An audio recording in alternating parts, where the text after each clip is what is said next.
नमस्कार मंडळी, आज आपण इडली फ्राय बनवणार आहोत। चला मग रेसिपी पाहूया। त्याच्यासाठी लागणारं साहित्य आहे कढीपत्ता, मिरची, शिमला मिरची ऑप्शनल आहे, ते तुम्हाला घालायचं तर घाला, पण मला शिमला मिरची खूप आवडते म्हणून मी ह्याच्यात ॲड केलेली आहे। त्यासोबत आपण इडल्यासुद्धा घेतलेल्या आहेत। एका कढईत आपण पहिला तेल घालून 2 पै त्यावर राईची फोडणी देणार आहोत। त्यानंतर त्यात कढीपत्ता, मिरची आणि शिमला मिरची ॲड करणार आहोत। जास्त नाही शिजवायचं आहे, शिमला मिरचीला थोडं कच्चंच ठेवायचं आहे।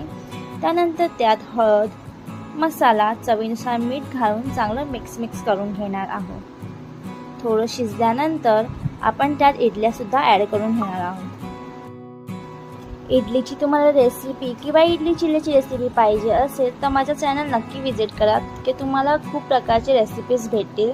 आणि मी डिस्क्रिप्शन बॉक्समध्ये सुद्धा इडली चिल्ली आणि इडलीची रेसिपी ॲड करून ठेवीन, तुम्ही नक्की पहा। आणि अशा प्रकारे आपल्याकडे इडली फ्राय रेडी झालेला आहे। नक्की तुम्ही ट्राय करा, तुम्हाला खूप आवडेल। नेहमी आपण इडली चटणीच खातो, तर हे काही नवीन पदार्थ आहे, तुम्ही पण ट्राय करा आणि कमेंटमध्ये नक्की सांगा की तुम्हाला कशी वाटली रेसिपी।